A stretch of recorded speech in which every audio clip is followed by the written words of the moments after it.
Welcome to the Why Not You podcast, where our goal is to inspire, teach, and elevate your personal journey. Our heart-centered guests love sharing some of their life-changing aha moments, hoping that it might be of benefit to you. Hello, everyone, and do we ever have a treat for you today? I said I would never have anyone on this show that is an overnight sensation, or in other words, hasn't endured the test of time. Our guest today, Monte Stiles, has certainly stood the test of time. I've known Monte for around 20 years now, and every time I visit with him, I hear more and simply am amazed at his journey.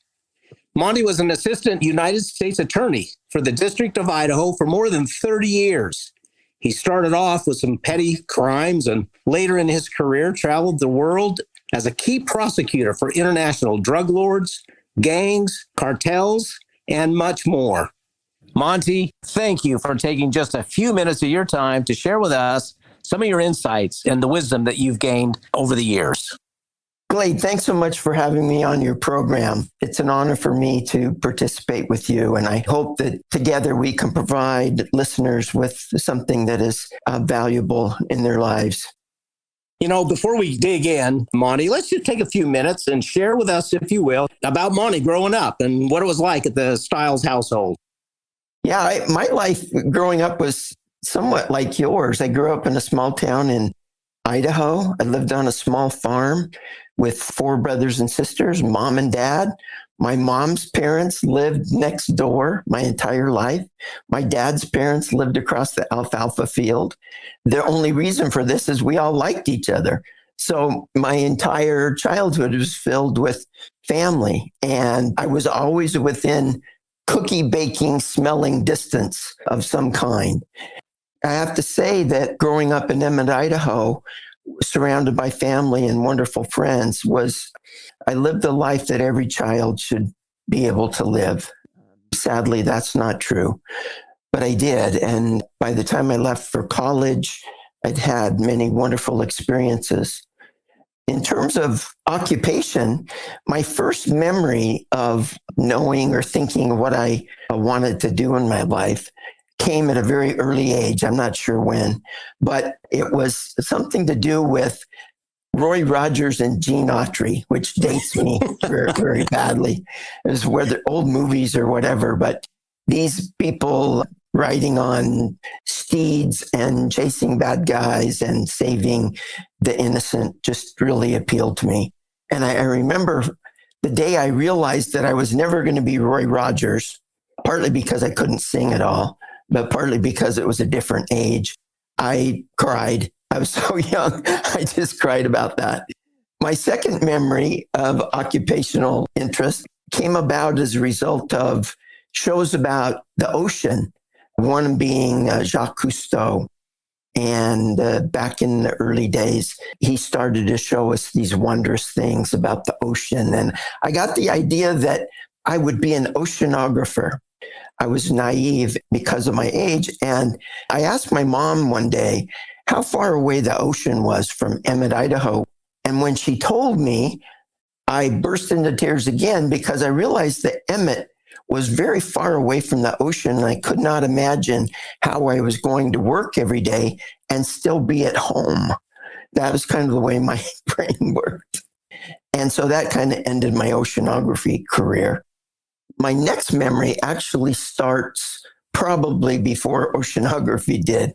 And because the show started, Perry Mason started when I was only 2 years old. That's really dating you. It's really dated me. You and me both. And it was still going on, I think, when I was 11. But Perry Mason, for those who aren't as old as Glade and I, was about this criminal defense attorney. And it was all about crime drama and courtroom drama and all kinds of exciting things that appealed to me. And I didn't know exactly what kind of attorney I wanted to be or what all that meant, but I decided I wanted to be an attorney. And that stuck with me my entire growing up years. It informed decisions about what I would study in college and ultimately led to go into law school. And I've never regretted that, but primarily because of the type of law that I chose to specialize in. So you were a young kid out on, and as a young kid myself, I mean, you have a lot of time to dream, don't you, on the farm? Yes, lots. And anyway, so from dreaming on the farm and then going to university or college before law school, how did that all happen? Well, it's interesting. I don't know that anyone else in my family had gone to college. I was the oldest of 5 kids. It was very interesting leaving, moving far away to go to college. Although I hadn't been secluded there in Emmett, I'd had a chance to travel different places because of school or other youth organization opportunities. But going away to college and then later living in Korea for 2 years, coming back to college, it was basically something that I had always aspired to and loved every minute of it. College was awesome, surrounded by 20,000 young people, brilliant professors, really fun. And then ultimately the goal was to go to law school for another 3 years following graduation. Okay, so tell us about that. Tell us about how you applied to law school and, which one you chose and that type of thing. This is a very interesting thing in terms of life preparation or lack thereof. I was in the honors program at BYU in Utah and ready to graduate when I started to apply for law schools. And there's only one law school I wanted to go to. And against all wisdom, I only applied to that school, which most people will apply to multiple schools in hopes that they would be picked at one of those. I only applied to one because that's where I knew I needed to go. J. Reuben Clark Law School. That's where I wanted to go. And although my grades were not at the top, I had been involved in a lot of student government and other extracurricular activities, which I felt certain would get me accepted at this great school. But unfortunately, I got a letter one day that said, you are rejected. You are not coming to our school. And you should know that there's a waiting list, but you are in the 3rd quarter of the waiting list, which didn't sound very good. So I called up the admissions office and I said, about this waiting list, how often are people picked in the 3rd quarter of this list? And the nice lady said, never. And so I'm thinking, well, this isn't a very good plan. I had no idea what to do. I literally had no other plan. And I couldn't believe that all of my dreams and goals were now shut off because I was not acceptable to this school at the time. It was a crushing blow. And so my response to that was, after being depressed for a couple of days, was I decided I was going to work and wait a year and apply again to the same school. That was my intention. And there is no plan B, right? I mean, there's only plan A. Well, I had a goal and I was going to meet that no matter how, even if I had to wait a year. So I was going to use my time wisely. I got a job at a convenience store selling Slurpees and green hot dogs that had been left out too long. And I had a lot of interesting experiences there dealing with people in the middle of the night. But I did that. I took some extra classes. And I remember being at the store one afternoon. This is about a week to 10 days before law school started, and only a month or two after I got the rejection letter. And the call said, Monte, you're in. And I said, who is this? It's the law school. I asked, what do you mean I'm in? You've been accepted. You will start school on this date. And I was speechless. And then I thanked them and started jumping around, and I was so excited. And in the middle of this excitement, a terrible realization hit me. And that was, because I'd been rejected with no hope of being accepted, I had not completed my senior paper that was necessary for graduation from college. Realizing I had not graduated from college because I thought I had a year to do this paper, I was terrified and I didn't know what to do. And finally, the only thing I knew to do was to go to the dean's office and plead my case with no expectation that anything was going to change. They were not letting someone in who hadn't even graduated from college, unless I had been some kind of genius child prodigy that didn't require a college education. And that wasn't the case. So I went into the dean's office, who was a wonderful man, a former Solicitor General of the United States. And I told him this story, hopefully, but without any expectation that anything was going to change. And he looks at me and he said, Mr. Stiles, how long would it take you to finish your senior paper? I gulped and thought, oh my, well, I think I can get it done during the first semester of law school. And he says, okay, you're in. You're going to start on this date. That was certainly not normal protocol, right? Oh, I don't even know. I can't even explain how all that happened other than it was manna from heaven. I just couldn't believe it. So I quickly bought my law school books. I showed up on the first day, really realizing I was probably the last person picked to be in this class, and started law school. Although I was glad to finally be in law school, it was hard, super hard, because unlike college, where they say, here's the answers, read this and you'll know the answer to these questions, you'll know these facts. Law school is all about asking questions. Read this case and then read another case that's totally the opposite and try to figure out what the law should be. And I really didn't like any of it. Torts, wills and estates, contracts. The only class I really liked was criminal law, which was consistent with watching Perry Mason and all of this crime drama. And I had an awesome professor named Woody Deem, who was a retired prosecutor from LA area, and he was my favorite teacher. So in all my other classes, I read boring cases and tried to figure out stuff. But in Professor Deem's class, I heard stories about homicides and autopsies and all of these amazing stories, and all of the drama of investigations and criminal activity and then courtroom activity, and related classes like evidence and trial preparation just was awesome for me. So that really started pointing you towards a certain direction, your childhood dreams, really. My childhood dreams, and it was going into prosecution, meant that all of that fun courtroom drama and the crime and all of that stuff would be part of my legal career, which was way more exciting than anything else my friends were going into. And so I had a chance to get a job at the Ada County Prosecutor's Office as an intern during my second year. And that sealed it for me, because everything I did was, well, a lot more fun than law school. As I recall, Monte, that professor said something to you, something about Shakespeare or whatever. Yeah. And that had a profound impact on you. Share that with us, because it really was a turning point in your career and in your mindset of how you were going to proceed.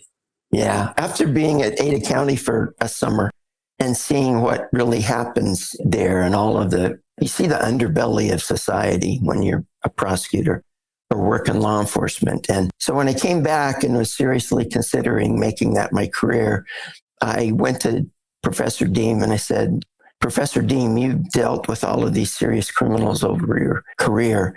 Did you ever worry about having personal harm come to you or your family because of what you did? And he was a very unique character, and he looked me right in the eyes and he paraphrased something from Shakespeare. He said something like, Mr. Stiles, cowards die many times before they're dead, but brave men die but once. And that was it. No further explanation. And as I understood it then a little bit and later came to know for certain, what he was basically saying is, you can die 1,000 deaths if you fear, and you don't need to do that. There will be a time appointed when you'll be done on this earth. But if you live in fear of everything, you will be paralyzed. And that really was what cemented my choice to become a prosecutor, is that one statement. And so I got hired by Ada County and started doing cases that rookies do, speeding cases, shoplifting cases. I had a case one time, a statute that prohibited allowing your cows to be at large, at which point you may know about that. When people don't keep up their fences on farmland, I had to prosecute someone with a cow at large. And I had all these interesting cases and eventually went to juvie, where I handled all the juvenile delinquency cases for over a year, all the child abuse cases. I learned a ton about why people get involved in the criminal justice system, especially kids. I learned about cultural influences of family and friends. I learned a lot about all of that. And as I went on in my career during the first 5 years, I really came to understand that in the criminal justice system, you quickly realize that the root cause of most of the misery in the world, and certainly in the criminal justice system, is substance abuse of every kind, whether it's legal substances or illegal. If you could take substance abuse out of the equation, our jails and prisons would be fairly empty, because people commit crimes because of their brains not working, or crime is fueled by a desire to get more drugs, or they're inebriated and do things they wouldn't otherwise do. And so it didn't take very long for me to understand that dealing with all of those crimes out there, whether they're murders, robberies, whatever, those things were happening largely because people were putting substances into their brains and bodies that created these problems. And so I decided what I needed to do is I wanted to focus on the root causes.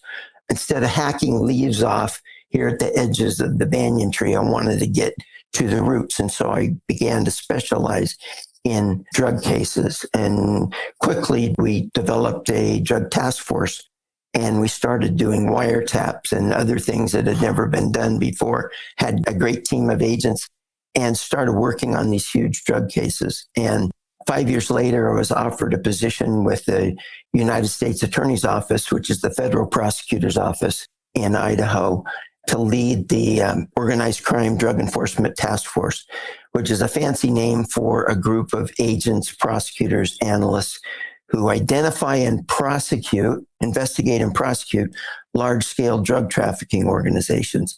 And I did that for approximately 25 years.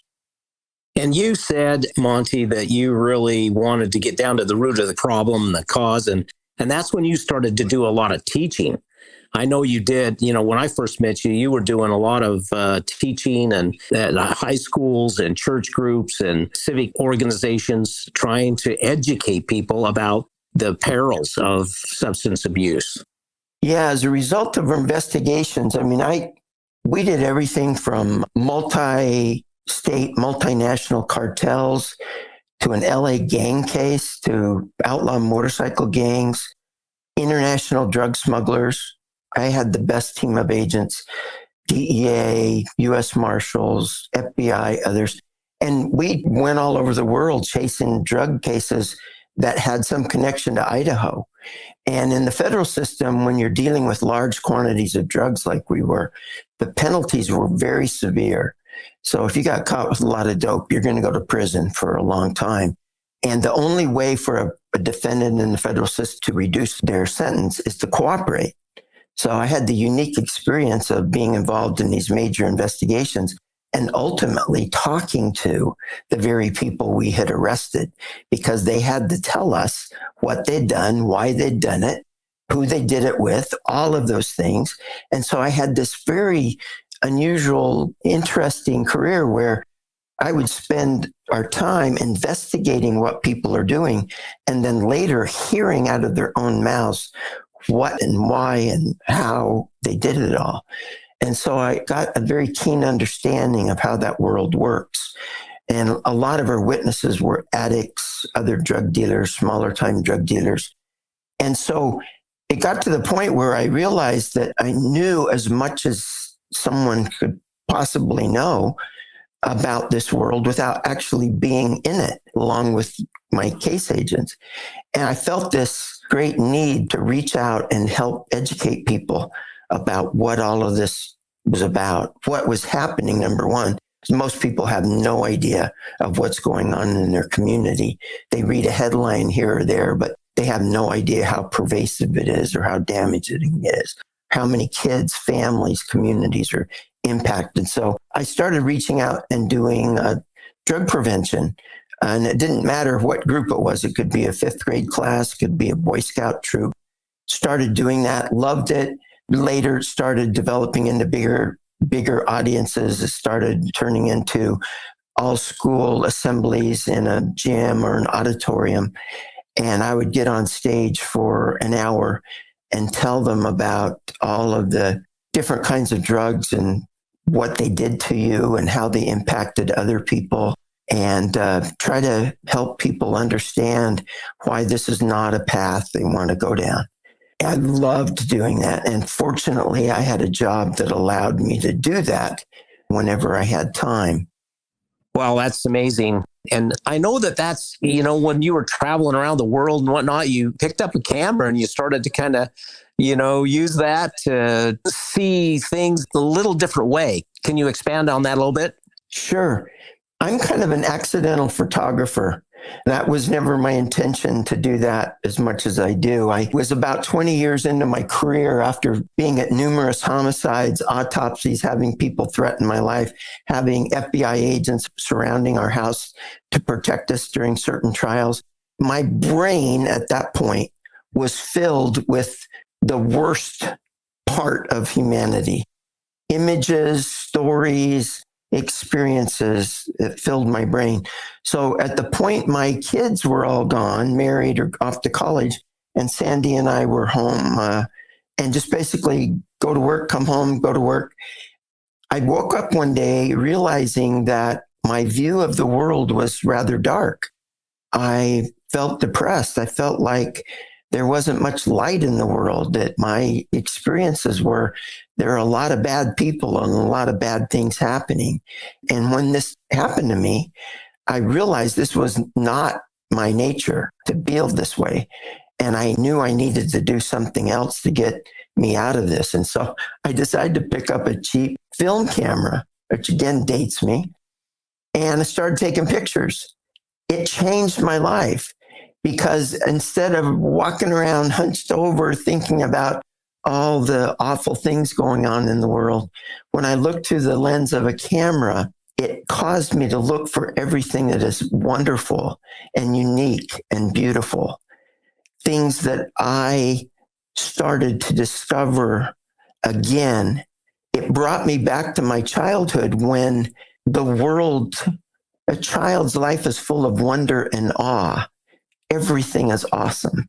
That's why most of us have had the experience of taking a dandelion to our mother at some point and offering it as if it is the most beautiful rose.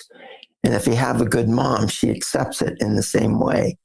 But that's the nature of a child. So with a camera in my hand, I rediscovered the joy, the sense of wonder and awe I had as a child. And it transformed me, not only personally, mentally, spiritually, every other way. It transformed the way I taught, because my entire career I'd spent teaching people about the damage, the dangers, the dark side of the drug world. And I would end those talks feeling very unfulfilled, feeling like I'd not accomplished much.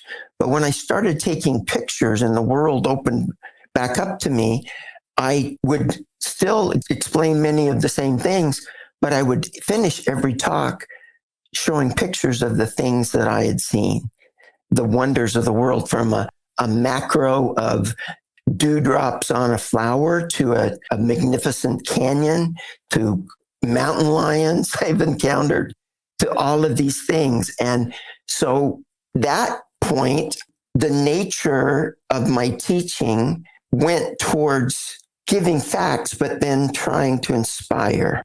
And my favorite talk, and usually it's a keynote address, is called Rediscovering Joy. And it's all about that journey of being a child to a prosecutor for 30 years.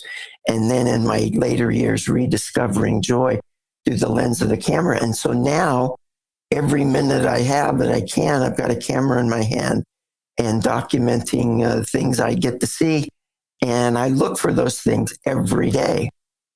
And I don't know if we have time for this, but I got to enjoy this so much, I decided I needed to go change my career. And even though I was too young to retire, I left the U.S. Attorney's Office a number of years ago without a job. I wasn't old enough to retire. I didn't have a job. I just took a leap of faith and went out in the world to do teaching and training full-time in drug education and talk to kids and work with kids and communities to make the place safer.